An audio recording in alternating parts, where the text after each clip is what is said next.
It's UFC 321, baby. Finally, we get Aspinall. The heavyweights are back, baby. The heavyweights are back. Cut it out! I'm just trying to live my life. No one taught me about carbs. That's the heavyweights, dude.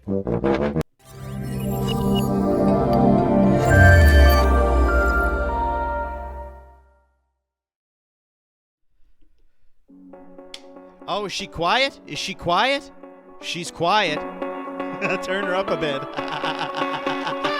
Welcome to the DynamiteGizmo Podcast, everyone. Episode 272.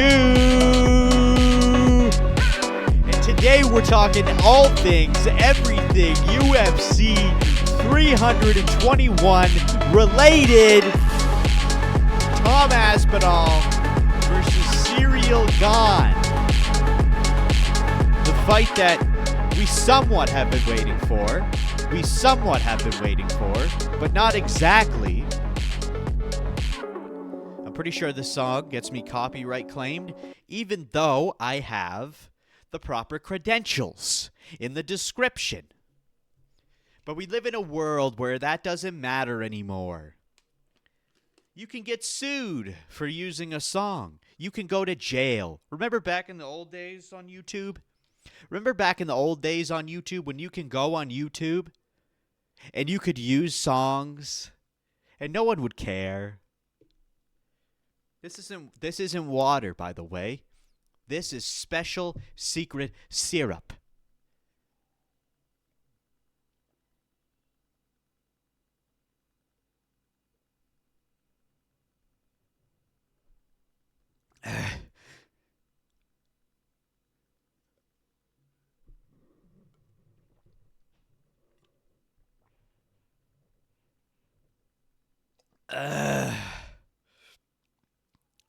Oh, fuck. I thought I got the freeze frame. The camera's freezing again. I thought I got that shit figured out. Dude, I spent all morning figuring this shit out, and now it's freezing again? This isn't fun. I don't want to play those games again. I really don't want to play those games again. Those are not games that I would like to play. I don't like playing games, dude. I'm not a game player. I'm a haymaker, hay-sayer. Listen, everybody, it's UFC 321 this weekend. This is fantastic. It's great. It's good. It's gabagool. It's like going to an Italian restaurant and ordering the spaghetti and they give you chicken carbonara instead. And you say, I didn't order this. I wanted the spaghetti. And they say, just eat it. And you eat it and it's so good. It's so delicious. And you say to yourself, you know what? Maybe I'll get the chicken carbonara from now on. Jon Jones is the spaghetti in this scenario. We don't need him anymore. We thought we wanted him. It's freezing again. Isn't that fucking pleasant, dude? Isn't that just fucking nice? Let me turn down the quality a little bit.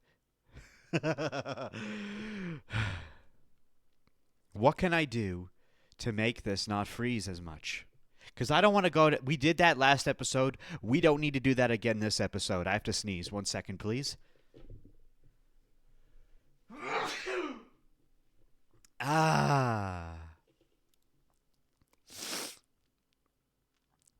Oh, that was a good sneeze. I'm going to puke. We got lots of good fights on this card. Kind of, okay? You got Tom Aspinall, Ciryl Gane main event. Virna, Jandiroba, or as otherwise known as Raul Rosas Jr. versus Mackenzie Dern. I like this woman. Then we got Umar Nurmagomedov versus Mario Batista. Volkov versus Almeida. Rakic versus Mirza Khanov. And then you got Hak Parast versus Salkild. Aliskerov versus Park. Klein versus Rebecki. Salwati versus Camilo, Walker versus Southern, Wood versus Delgado, Abdel Wahab versus Barnett, Maxim versus Raposo, Amarim versus Mizuki. Not a terrible card. Not a terrible card. There's been worse. There's been way worse. This isn't bad at all. I kind of like what I'm being fed right now. Now it is this weekend, as usual. It's always on a Saturday. I'm fucking frozen again. It's freezing, but it's not freezing as bad this time. I don't know what's going on. It's freezing, but it's like it gets back into character pretty quick. It's very frustrating, though, I must say. It's not something I enjoy. It's not something that I wish to continue. There's got to be a way around it. But that's not something you should talk about on camera. Maybe it's because my battery's almost dead on my telephone. I know what to do. I'll be right back.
Hey, I'm back. The past 700 episodes, I've been very prepared. The past 50 episodes, I've been very prepared. This episode, I am the most unprepared I've ever been for a podcast in a long time. And I'm just going to say that out loud. And what I was saying is, this weekend, the UFC is on Saturday, as usual. But because it's held in Abu Dhabi at the Etihad Arena, that means it's going to be playing earlier in the day. So if you're used to, watching the fights later in the day and you said to yourself, oh, let's have a fucking UFC fight watch party this weekend, you better cancel it. Unless you live in Saudi Arabia, because the start time is going to be 8 a.m. Well, for me it is anyway. For you it might be different. So just keep that in mind when you're looking forward to this weekend to watch the fights. It's going to be earlier in the day, motherfuckers. Now let's just start off by going through what we always go through, and that is the fight prediction sheets, otherwise known as the FPSs. The fight prediction sheets, the sheets that I create, and they're free for you to use. Yes, you. Everyone who's watching right now. I make these sheets available. The link is in the description or it's in my bio. You can click that link. It'll take you to a Google Drive. You can download these sheets for free and print off 1 million copies for you and all your friends to make predictions throughout the night. This isn't going to open, is it? Photoshop's been being a bitch lately. Oh, yeah, this is just going great. This is just going great. Oh, this is going great. God damn it. I got to do the old Control-Alt-Delete. I don't even know if it's worth showing. You know what? No, I have to show it because I got to do my fight predictions. Great. This is going so good. You couldn't ask for a better podcast. I haven't had a podcast be this unorganized. I shit you not. In a long time. Okay, Photoshop, why don't you go ahead and open? Please. Has anyone else been having trouble with Photoshop lately? Or is it just me? I don't know. Like, they updated it, and it's almost impossible to open the app now.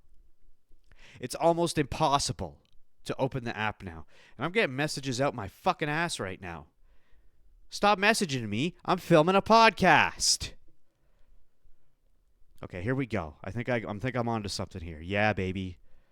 Yeah, baby. I don't want to show the screen because there's lots of porn right now. Let me just get this porn out of here. There we go. There we go. Okay. That's very nice. Okay, now you guys can look. This is my fight prediction sheet. Isn't it beautiful? Isn't it nice? Isn't that a wonderful sight? I worked very hard on this to get it to where it's at today. It used to look different, but now it looks like this. This is a wonderful, beautiful sheet that allows you to make fight predictions throughout the night. You got the early prelims, you got the prelims, and you got the main card. Okay? Let's just take a zoom in here. Let's zoom into someone who's ranked. Let's go to Walter Walker. We like that motherfucker. Okay? Actually, let's not, because he doesn't have any betting odds yet. Let's just go to the main event, okay? So as you can see, I hate explaining this every time. I'm so sick of it. But it's got every fight laid out, okay? You got the weight class, the names, the betting odds, the number in which the fight happens, the fighters, their nicknames, their country flag, their fight records, their ranks. Okay, you check off vote for the fighter you want to vote for, and you do that for every single fight. And then at the very end, you come over to this side and check off who actually won. And then if you were correct, you check off the little star. And then at the very end of the night, you tally up all your stars and write it down in the bottom corner here. Okay? I've got little facts on the sides that you can read. It's got the poster. It's got everything you need, dude. And at the end of this video, we're going to go through my fight predictions and who I think is going to win. But right now, that doesn't matter, because we're going to talk about Tom Aspinall and the history this motherfucker had gone through and why it's important. Because if you don't know, you need to know. We need to go back. We need to go back, because if you're just stepping into the UFC right now, you're thinking, oh, Tom Aspinall, he's the champ. He won it fair and square, and he did. But there's some shit that happened that you may not know, and I'm going to go over it right now with you. Way back in 2024. Sorry? 2023, wasn't it? Yes. I'm freezing again. Way back in 2023, November 11th of 2023, Jonathan Boner Jones, okay, the former heavyweight champion of the world, was supposed to fight Stipe Miocic at Madison Square Garden. But the motherfucker tore his pec. And they had to cancel the fight. That's fine. That's okay. That kind of shit happens all the time. Fights get canceled. That's just part of the MMA world. Fights get canceled. So we were upset a little bit, but it wasn't nothing out of the ordinary. So Mr. Tom Aspinall was high enough in the rankings, alongside Sergey Pavlovich, in order to fight for what is known as the interim title. So when someone who has the title is not able to fight, they put up an interim title on the line. It's basically a temporary title that fighters will fight for, and one will claim, and hang on to until the original title holder is back in good shape to defend said title and unify the belt against the interim title holder. Okay, makes sense? So Tom Aspinall fought Sergey Pavlovich for the interim heavyweight title. And he won. Of course he won. Okay? So, what does that mean? Well, normally, and not just normally, it's supposed to be, and it always has been, because that's what you do and that's what it's meant to be. The person, like I said, who has the interim title would fight the title holder. So Tom Aspinall is now supposed to fight Jon Jones.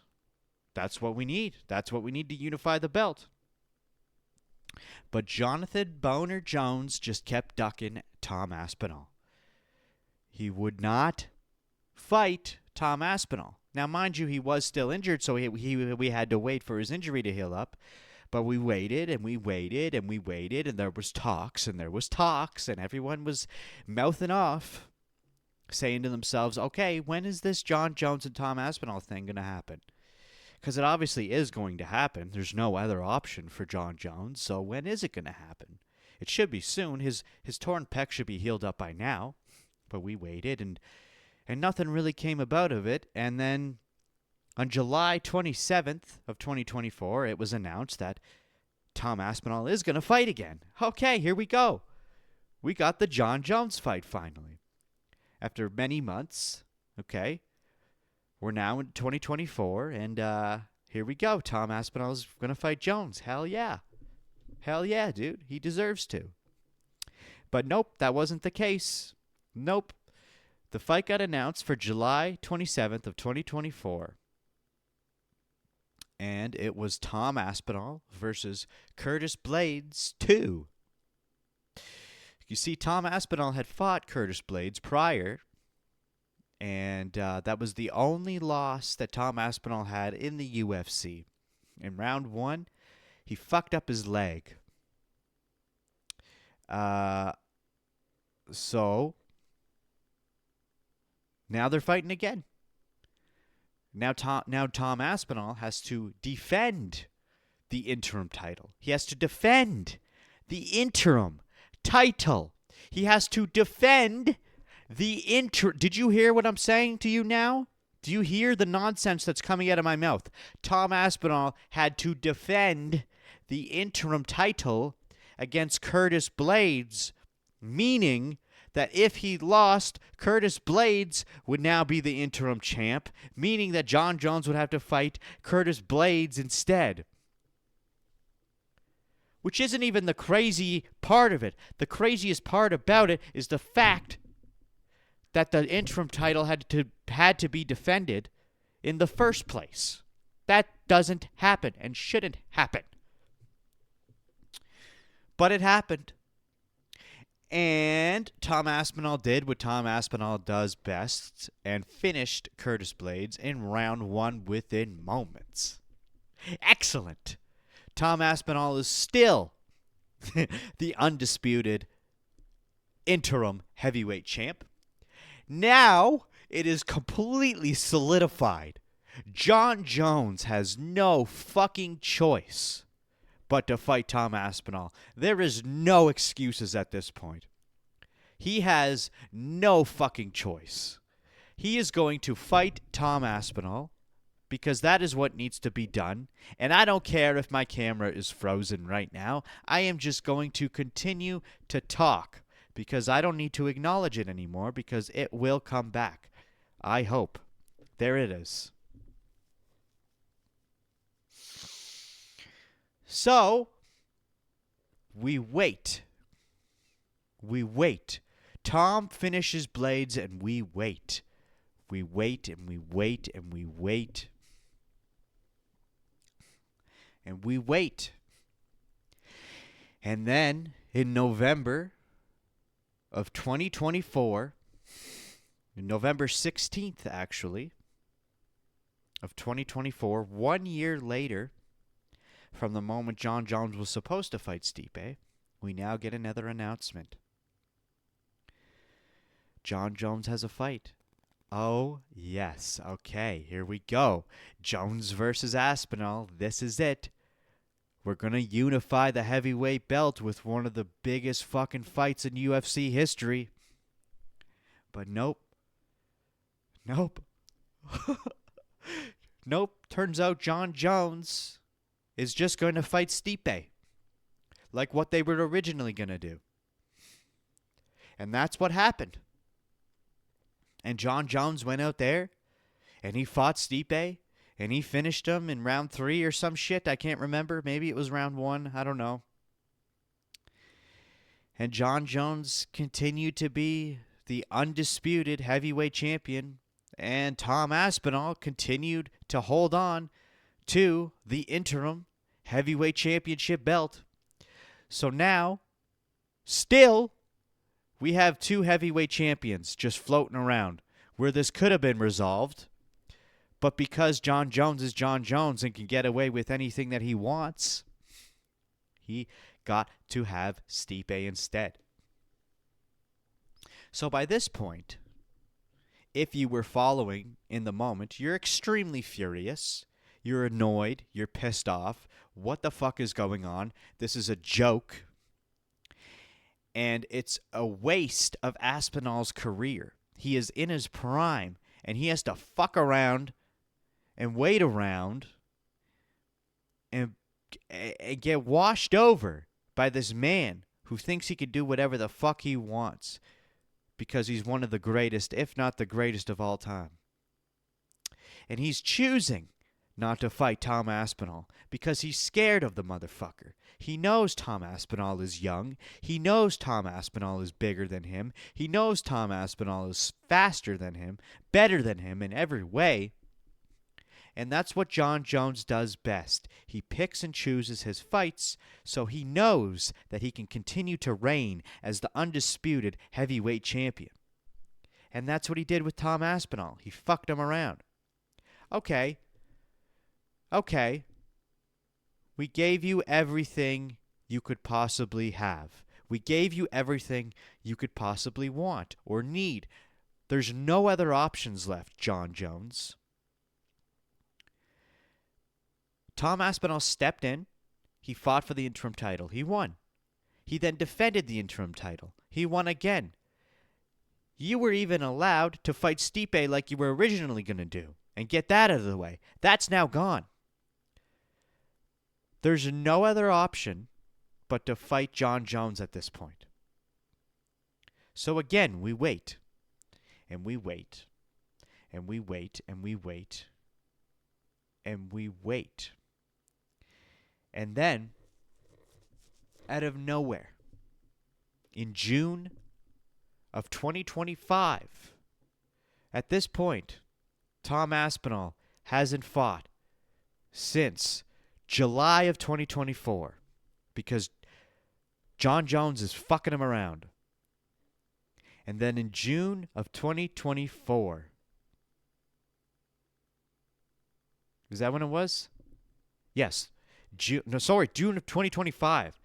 June 21st, 2025, out of nowhere, at the post-fight press conference of the Khalil versus Jamal Hill fight night, Dana White gets on stage. He's asked some questions. And a reporter asks about Jon Jones versus Aspinall. And just casually, out of the blue, he announces that Jon Jones is retired. Which it may not have even got brought up if a reporter did not bring it to the table. You sure? Hello, Dana. Hi. I'd like to ask you a question about, on the heavyweight front, you recently set a deadline for Jon Jones to face Tom Aspinall or risk losing the title. And with that situation evolving, what criteria are you using to decide uphold legacy by waiting for Jones or prioritize division activity by clearing the belt? You said the timeline for Jones, 2 weeks to decide what to do with the title, whether it takes the fight or you're going to strip him. What do you think is more important, to keep the belt there so he can uphold his legacy, or we move the heavyweight division, take the title away from him? Jon Jones called us last night and retired. Jon Jones is officially retired. Tom Aspinall is the heavyweight champion of the UFC. That is how we found out. That's how we found out. No big announcement, no introductory celebration, no big video montage of Tom, nothing. It was the post-fight press conference from a fight night of Khalil Roundtree Jr. and Jamal Hill. And it wasn't even like the press conference was focused around the fact that Jon Jones was retiring. It just casually came up because that reporter announced it. That's how we found out.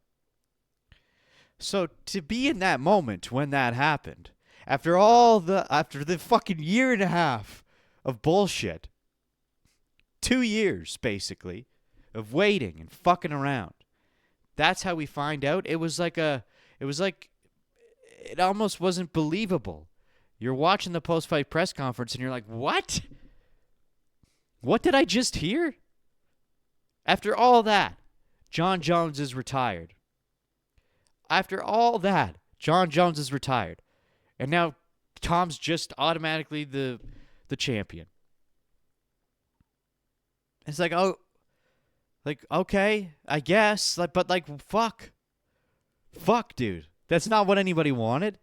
Nobody wanted it to go that way. We all wanted the Jones versus Aspinall fight, and it's never going to happen. And it's the same fuck around we had with McGregor and fucking Chandler. You're hopeful, you're hopeful, you're hopeful, you're hopeful. You know, it's almost there. You hear something, and then it's like it's there, and then it's not there. It's there, it's not there, and then it's just gone, and you never hear about it again. And then the cherry on top of the cake, a few days later, Jon Jones comes back on the mic and he announces to the world, you know what? I'm out of retirement. I fooled you. Now, the predator is the prey. That's what he said, something along the lines of that. Because why? Because he wants his way. He wants it to be his way. He never thought that Tom Aspinall deserved to fight him. Actually, I think he did. Even though he said that, I think he did think Aspinall deserved to fight him, but he was too scared.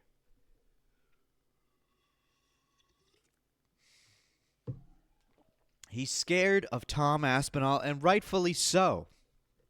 13 of Tom's 15 total MMA victories have come in round 1. He has the shortest fight time in UFC history with 2 minutes and 2 seconds. The shortest average fight time in UFC history with 2 minutes and 2 seconds. Meaning he's finished fights so quickly that his average time in the UFC is so short because he ends fights too fast. And he also holds the record for the shortest bottom position time of 1 second. Meaning that when someone gets him to the ground, he doesn't stay there. Or he doesn't even get there at all. Because he only has 1 second worth of time of being on bottom position. And I think it was when he got knocked down quickly and he jumped back up because he's so fucking fast. Okay? And 7 of his 9 fights in the UFC have earned him a Performance of the Night bonus. Okay? His only loss in the UFC was to Curtis Blades, as we mentioned, and it was due to an injury in the first round.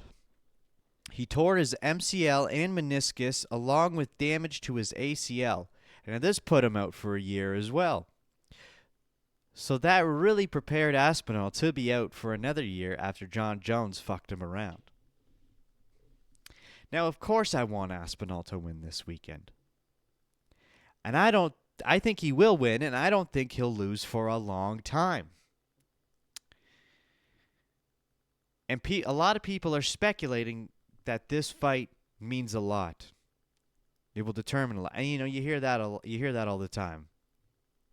But they say it's important. They say it's important because Jon Jones fought Ciryl Gane, and Jon Jones finished Ciryl Gane quickly in round 1. So they're saying it's not just a matter of Tom Aspinall beating Ciryl Gane. He has to do it better than Jon Jones to prove that he's better than Jon Jones. And I disagree with that point entirely. I think Tom Aspinall just needs to get a win. I don't think we need to even give a shit about Jon Jones anymore. He's out of the money.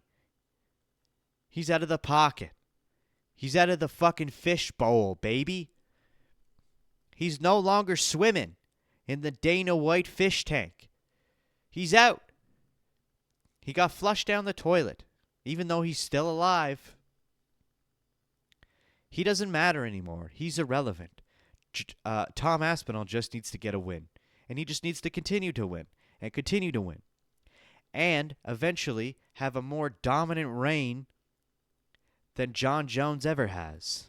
The only problem is that Tom Aspinall has one of his good friends in the heavyweight division named Ante Delija. Now, you may have seen Ante Delija a few weekends ago have his debut into the UFC. Ante is one of Tom Aspinall's training partners. And Tom Aspinall has one of, if not the best training facilities in the UK or even all of the world for heavyweights. He trains with the best guys in the world. He has gathered a collection of the best guys you could ever possibly have in mixed martial arts and kickboxing and jiu-jitsu, all heavyweights, and they all reside at where Tom Aspinall is. And Ante Delija is one of those people. And he debuted into the UFC, and he fought Tybura, who was ranked number 7 or something, and he beat him in round 1, knockout, which then put Ante at rank number 9, I believe, in the heavyweight division after his debut fight. Okay?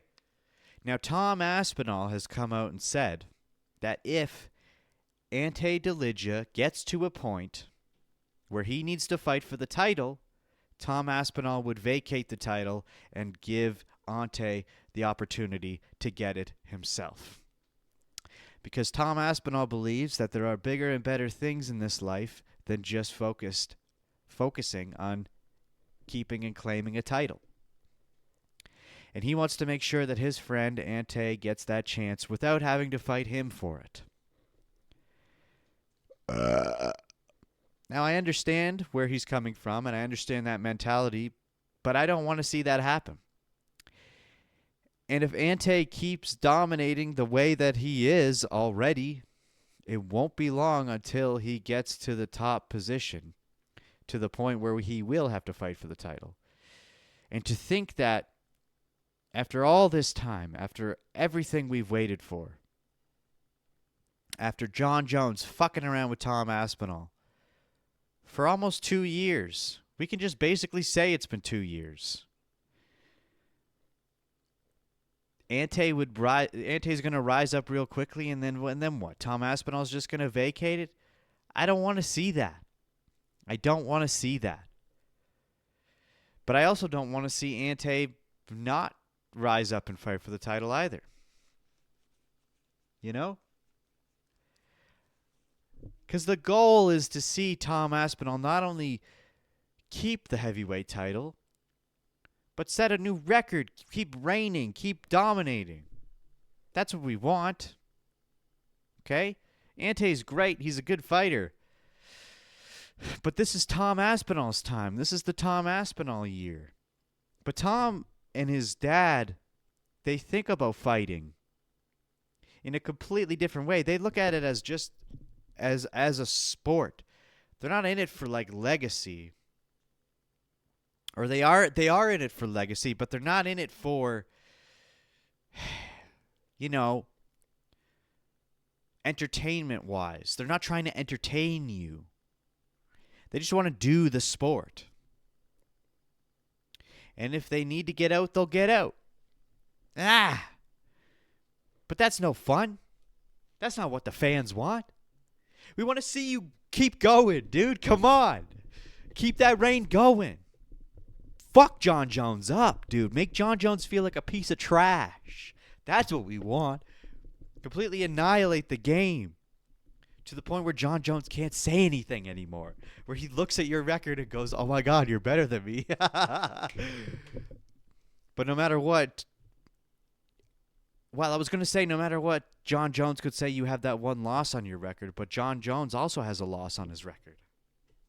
Even though it was technically a bullshit loss, he still does. So, but we might not see that ever. We might not see that ever. Let's run through some clips here. Let's see what we got. Oh, yeah. Oh, yeah. There's so many. So, okay. You know what? We like talking about the shorts, okay? A lot of fighters nowadays, whether or not you're fighting for a belt, get custom shorts. Bryce Mitchell was one of, I think he was actually the first to get custom shorts. And I love looking at the custom shorts because I love design stuff. It's fun. I do it, and I think it's fun to look at. I think it's fun to analyze. But whenever new custom shorts come out, people bitch and complain. It's like no one's ever happy with the shorts. Except for the odd one here and there. But I think they're all fucking great. They're all unique in their own way. And Tom Aspinall got his own shorts, okay? And they're United Kingdom themed. All right, they got the flag. I don't know what the bee is supposed to represent. Or wasp, whatever the fuck that is. Okay, now these are nice shorts. They're nice shorts, dude. They're nice. They're not the best. Okay? I personally like Alex Pereira's the best. Most people disagree with me and say they're too colorful. I say, fuck you. I think they're great. But these are good too.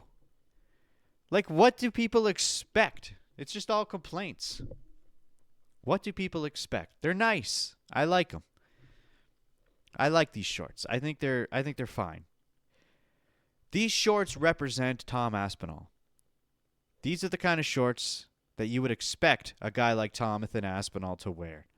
I'm going to start closing tabs here because I think all these tabs being open is what's causing this shit to freeze. Okay. We don't need that open. I'll close that. I'll close this. I'll close all this shit. We don't need any of this bullshit. Okay? Now, what else do we have to talk about? Right. Before we talk about the co-main event, I just want to mention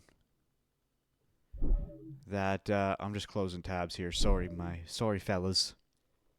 We have another heavyweight fight early on in the evening with a man who goes by the name of Chris Barnett. This gentleman here, you may have seen him before. And I would argue, and I'm probably right, that he is the fattest motherfucker in the UFC right now. The fattest. And that's not me making fun of him. I'm just making a quick observation. Dude's a chunky boy. He's a chunky motherfucking monkey. And there's nothing wrong with that. Okay? Just the fact that he's in the UFC says it all. All right? You don't have to be a skinny, fit motherfucker to be in the UFC. He wouldn't be in the UFC if he wasn't good. But at first glance, you see this guy and you're like, how is this in the UFC? How is that in the UFC? Well, let me show you. Let me show you. If you haven't seen it before, I'll show you. I'll show you. Is there music? I'll just mute it because well, let's see. He lets John Vellante back. See that? Down, covering up. Oh my goodness! Oh my God! Oh man! Chris Barnett trying to close out his first UFC win. Okay, he's kind of like a gorilla. Look at that. For a man of his size, like he's kind of athletic, right? Nowhere. Dude, it's so crazy. Look at that. That dude Like, just how? landed a wheel kick to the... I mean, How? that is so crazy. That dude just landed a wheel kick to the head and then finished it up. Look at that. All the techniques, Sabushki. and you looked at him in his underwear and said, how's he going to win this fight? I was talking had all. Okay, I guess that's all we got there. But that's what Chris Barnett was really known for, and to be honest, that's kind of really the only thing that he's done worth watching in the UFC. But exactly 1 year ago on UFC 308, Topuria versus Holloway. He was also on the early prelims against the Nigerian fella. I can't remember his name. But before the fight even started, he did some stupid, goofy move like this, like that butt slam. I don't remember what it was exactly, but he hurt his ankle before the fight even started, and you could see him limping in the octagon. So he has his moves here and there. He's getting older, and he's a chunky boy. I don't know how much longer he has in the UFC, and he hasn't really been in it for that long to begin with. Why don't we take a look at his Tapology? You'd be surprised what his record is, to be honest. He's 23-9, pretty fucking good, you know? That's not bad at all. But he joined the UFC in 2021, lost his debut. I just want to scroll back, see. Like, lots of fights, dude. Lots and lots of fights. But anyway, joined the UFC in 2021, lost to Ben Rothwell. Then his second fight in the UFC, that was the one that we just saw with that wheel kick to ground strikes. That earned him a performance of the night, rightfully so. And then he lost to Martin Buday, then won to Jake Collier. And then there's the loss here. Now, as you can see, lots of canceled bouts as well.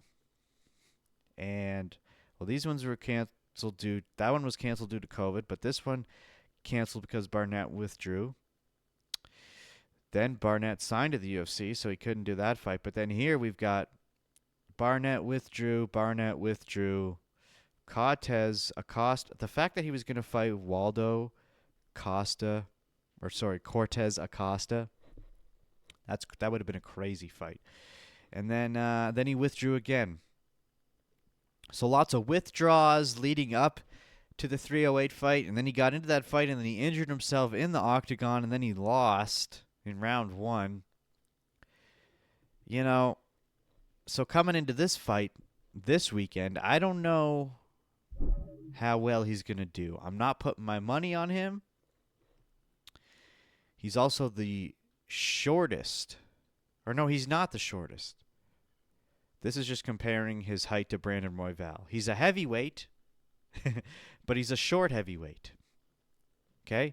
You can see the size difference here. I'm not putting my money on him, but if he wins, I will be very happy and very stoked. This man is a pleasure to be around, and he's a pleasure to watch. He is a very entertaining motherfucker. I will give him that. But not gonna put money on him. Absolutely not. But who I am gonna put money on? Oh yeah. I mean, the UFC embedded videos are just, they know what they're doing. You know what I mean? Like, right? We got Mackenzie Dern versus Jandiroba this weekend. Virna Jandiroba. And it's a tough one to call. Mackenzie Dern has beat Jandiroba. Way back when? When did she beat her? Back in 2020. Mackenzie Dern was on a 4-fight win streak, and her third fight in that 4-fight win streak was Jandiroba, and she won by decision. So it's not a stretch to say that she could win again this weekend. But Jandiroba is currently on a 5 win streak, and she's pretty good. She's only had 3 losses in the UFC. And one of them was Mackenzie Dern, though. But it's like, do we want if you had the choice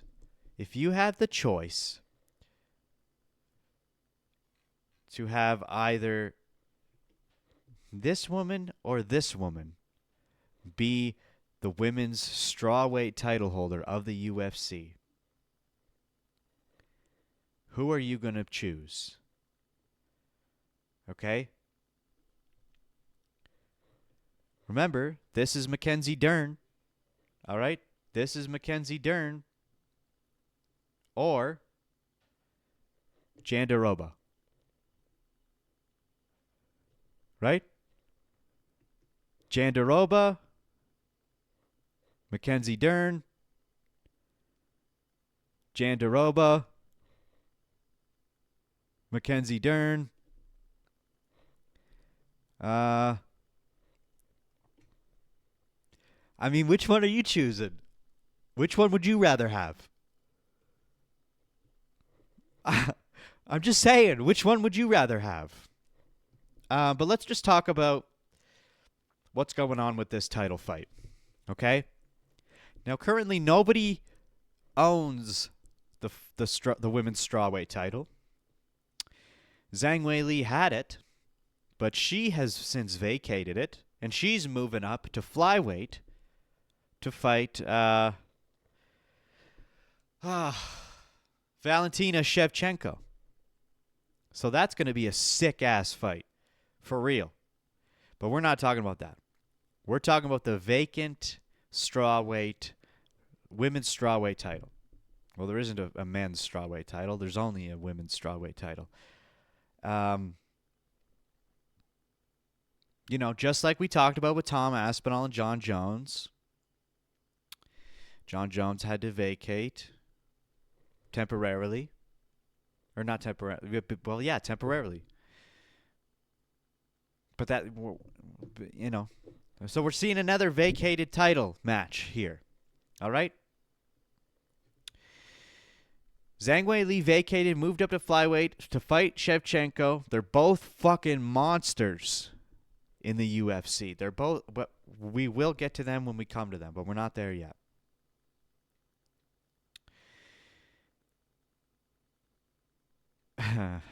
What else do I have to say? I think I've gone over everything already.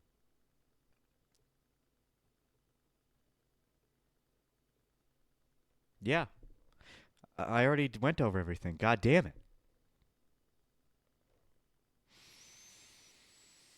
Okay, so some other things we should mention here. Let me just pull this up. God damn it, I went over everything. There's nothing else to go over, dude. Uggo versus Beauty. Whoops, did I slip that out? I didn't mean to say that. Mackenzie Dern is coming off a win. Actually, she's on a 2-fight win streak in the UFC. She has a win over Loopy, and she has a win over Amanda Ribas. Now, as we know, Virna Jandiroba only has 3 losses on her record. One of those losses is to Mackenzie Dern. Another one of those losses is to Carla Esparza, who has since retired. But her other loss is to Amanda Ribas, who Mackenzie Dern had just won against. Mackenzie Dern just beat Amanda Ribas back in January in round 3 with an armbar and earned herself a Performance of the Night bonus. So not only has Mackenzie Dern beat Virna Jandiroba herself, Mackenzie Dern also beat Amanda Ribas, who Virna Jandiroba couldn't get past. And Virna only has 3 losses on her record. So that's a huge factor to consider when we look at Mackenzie versus Virna. But when you actually look at their fight records together, you look at Mackenzie Dern's sheet and you're like, oh, she's got a good chunk of losses all together here.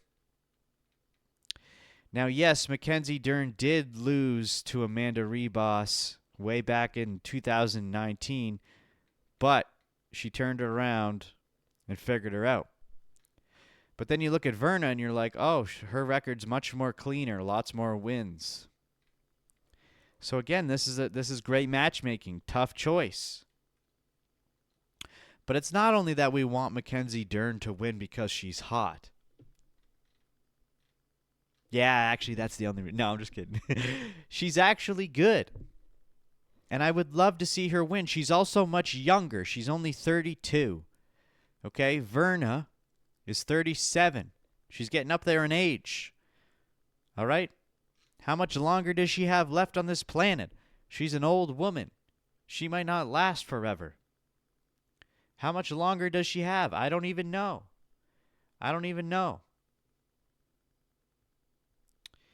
And we've seen turnarounds before. And we've seen turnarounds recently. Okay, when you look at Max Holloway and Dustin Poirier beat Max Holloway in Max's debut. And they had a rematch, and Dustin Poirier won again. And then they just recently had another rematch. And this time Max won. So if they're copying, if Mackenzie and Jandiroba are going to copy Max Holloway and Dustin Poirier, let's make it an exact replica. Huh? Let's let this second fight come to a win by Mackenzie Dern. Okay? And if they fight down the road, maybe Virna can win that one. But for right now, let's let Mackenzie Dern win. Okay?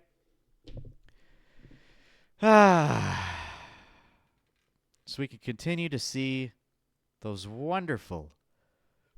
wonderful sight. Every UFC embedded, we could just see this lovely sight. Oh, it's nice, isn't it?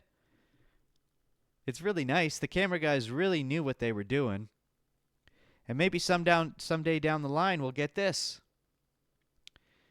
Wouldn't that be nice? I don't know. But let's jump into my fight predictions here. I'm going to go through every single fight of the night, from the early prelims all the way up to the main card, using my fight prediction sheet. If you want this sheet for yourself and for all your friends and family to use throughout the night, click the link in the description. You can download this sheet and print it off for yourself. Or, if you don't want to print it off, then guess what? Just use it on your phone. Use the pen feature on your phone. I don't know. Figure it out, dude. I'm not your grandmother. But let's get into it, shall we? Okay, so the first fight of the night, we've got Amarim versus Mizuki. Okay? There's certain things you got to take into consideration when betting on fights. A lot of it is looking at their fight records. If you have more inside information, then that helps too. Like, for instance, last weekend, Buddy had a fucking broken hand at the ceremonial weigh-ins. It was very clear. And that guy turned out to end up losing. But that's besides the point. You also got to take into consideration the betting odds. They're usually very accurate. And especially when you have big differences like this, which it isn't a crazy big difference, but minus 500, and she's Brazilian. This girl isn't on her debut, although it kind of seems like she is. She isn't. All right, she's also 10-1. She's been around the block. Her nickname is Jacques, which is like the French little crustacean thing from Finding Nemo, I believe. So that's why I'm going with her. Next up, we have Maxim versus Raposo. Now, Maxim, who did he fight recently? I should pull up the Tapology right now. UFC 321, because I actually want to look through this. Let me see here. Because Maxim, who did he fight recently? Ah, yes. Okay. So he is 1-2 in the UFC. His last fight was against Ulanbekov. We remember that one. And then Charles Johnson. Okay.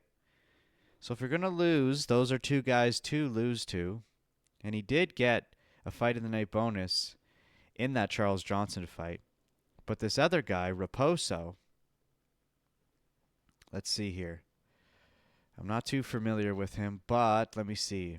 Yeah, he's also only had 2 fights in the UFC, and he's lost both of them. Andrew Lime and this fucking Sumu Darajay guy. Okay, so they're both on a 2-fight losing streak in the UFC. So it's really a toss-up. But I went with Maxim. Not only because he's the favorite, but he's from Kazakhstan. And I feel like since they're both on a 2-fight losing streak, if you were to toss a coin between these two guys, I'm going to go for this guy. All right?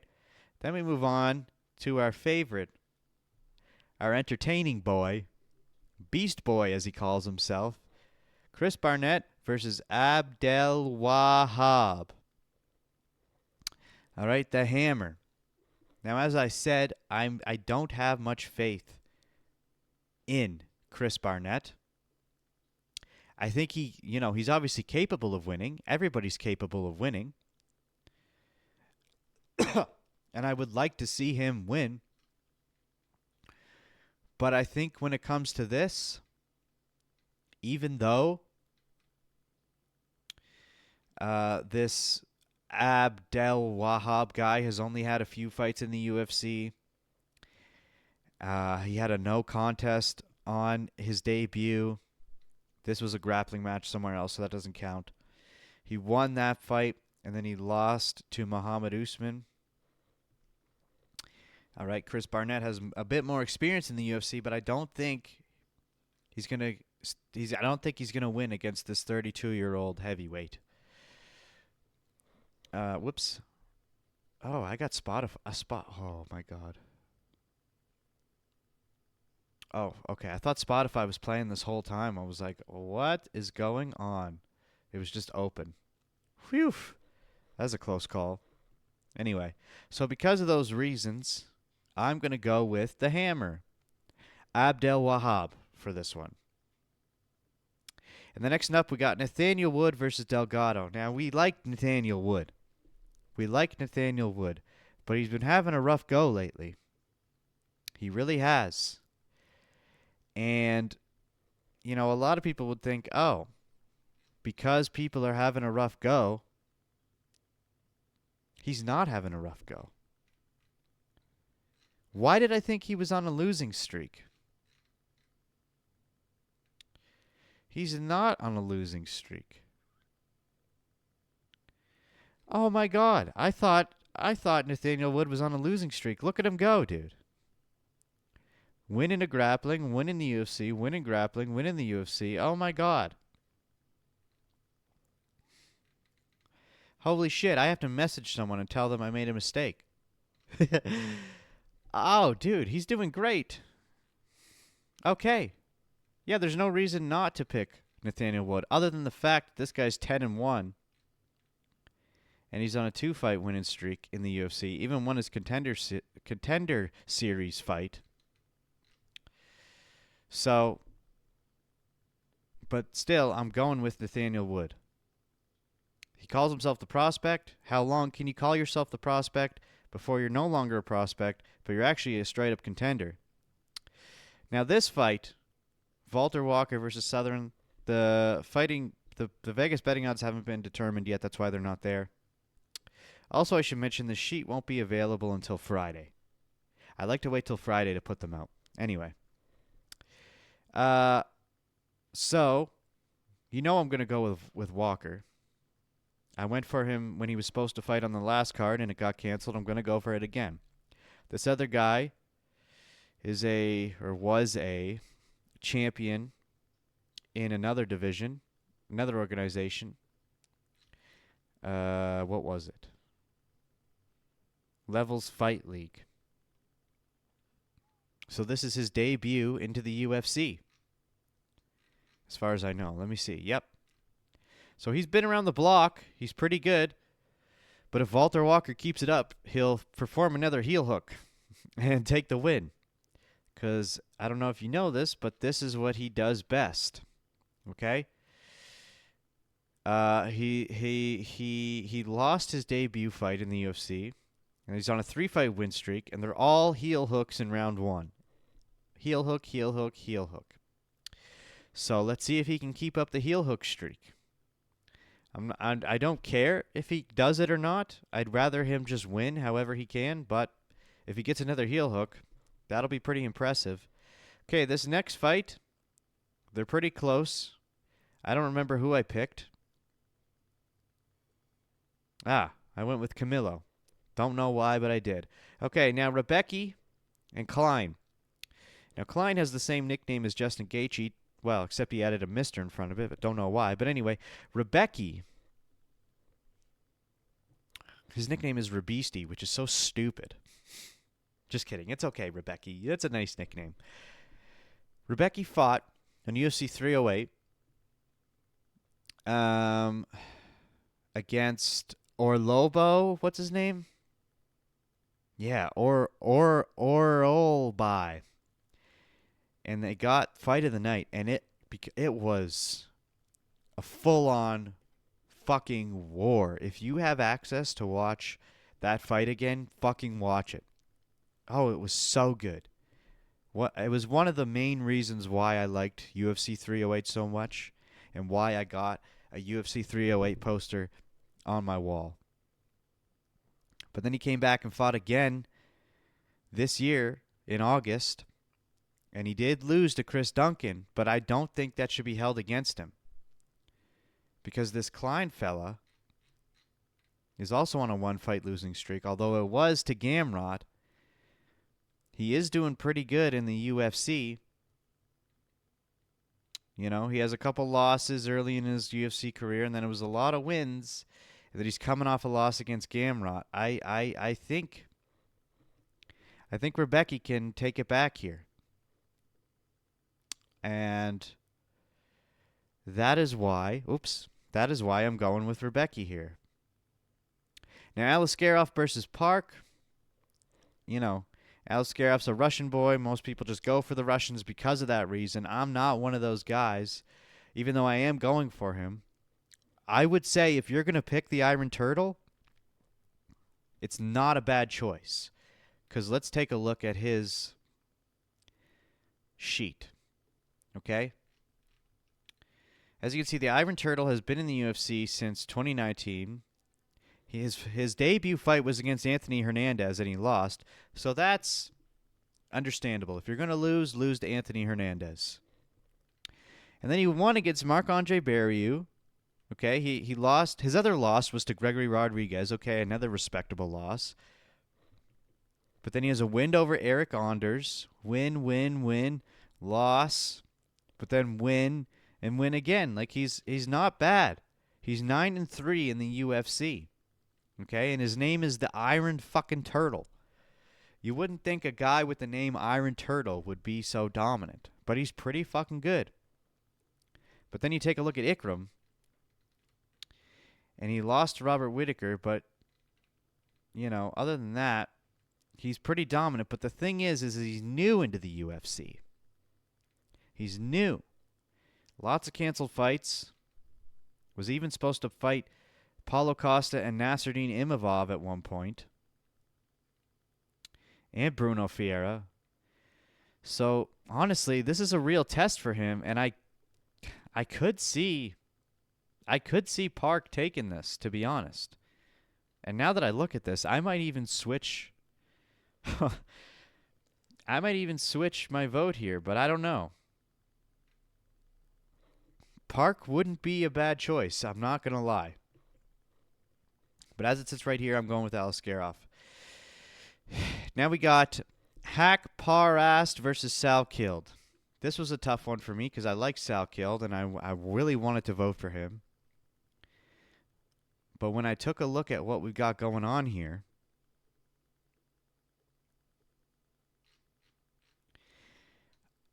this Hack Parast guy, Ribovics, Gordon, Malarkey, his only losses were to King Green and Dan Hooker and Drew Dober. Oh, I guess he's got this on his debut as well. Other than that, he's pretty good, man. But so is Sal Killed. He even had a belt in another organization, but he's still young into the UFC. So these are tough picks, dude. They're very tough picks. Very, very tough picks. It's one of those ones where I say to myself, I want Sal Killed to win, but I'm going to vote for this guy. I'd be very happy with the way that it goes, if it goes in Sal Kill's favor. And then again, another tough one, Rakic versus Mursakanov. Even the betting odds are close. We got another Russian. Rakic's on a 3-fight losing streak, but it's all to pretty good guys. I believe it was like Yuri. What do we got here? Yeah, Jan Blachowicz, Yuri, and Magomed. So if you're going to lose, those are guys to lose to. And then Azamat, he's just winning. He's just a winner. He hasn't lost. He's 15-0. But he hasn't fought like crazy hard hitters before. He hasn't had the same level of competition that Rakic has. So that's why I went with Rakic. And then, of course, we got Volkov versus Almeida. We've seen Volkov fight Tom Aspinall before. He's a tall motherfucker. Lied about his height. Says he's 6'7", but he's actually 6'9". But he's getting older, and Almeida's rising up in those ranks quick. And I think he's hungry, and I think he's ready to go. And he's even said himself he wants to fight Tom Aspinall because he's ready. He's there. So if he's got that mindset, he can come in and finish the Drago. Okay? Now I've got Nurmagomedov versus Bautista. This was, again, another tough one. Nurmagomedov is basically undefeated, other than... why am I forgetting his name? This is pissing me off. Oh my God! This is bullshit. How did I forget his name? Merab. Jesus Christ. Other than Merab, Mario Bartista's good, but is he good enough to beat Umar Nurmagomedov? I don't think so. And if you look at the betting odds, that doesn't think so either. All right. Now, again, we went over these two. We know their history. We know what they're capable of. We know it can go either way. But we want Dern. Come on, Dern. Take it home. Take that win. And we didn't even really talk about Ciryl Gane at all. Not even like a little bit this episode. She's frozen. She's frozen. But he is good, and he's jacked as fuck for a heavyweight and very athletic. But we're talking about Tom Aspinall here. This is Tom's time. This is Tom's win. And he's going to win. He's going to win, and he's going to win beautifully. He's going to win in round one. He's going to get it clean and done. And if he doesn't get it done in round one, he'll get it done regardless. So if you're voting for Ciryl Gane, I don't care about you. You don't matter to me. Who do you think you are? But anyway, that's my fight predictions. Again, if you want this sheet, it's a beautiful sheet. It's easy to use. It's easy to understand. Even your friends and family who don't give a fuck about the UFC will know how to use this sheet, and they'll have fucking fun using it. Okay? Because you're going to have a few friends and family that you invite over that don't give a fuck about the UFC, but you hand them one of these sheets and make them, place fucking votes on fighters, and they see their fighters win. It's just going to be fun for them. It's going to be fun for them. All right, especially if they get a prediction right that you got wrong. They can rub it in your face. Like, I thought you were the UFC guy. I know more than you, bitch. Anyway, that's it for this episode of the Dynamite Gizmo Podcast. I hope you enjoyed it. Whether or not you did, you are legally obligated to like, comment, subscribe, and hit the bell. It's very unfortunate, but those are the new laws. And I don't make the laws, I just follow them. So, please do as such, and I'll see you in the next one. Bye!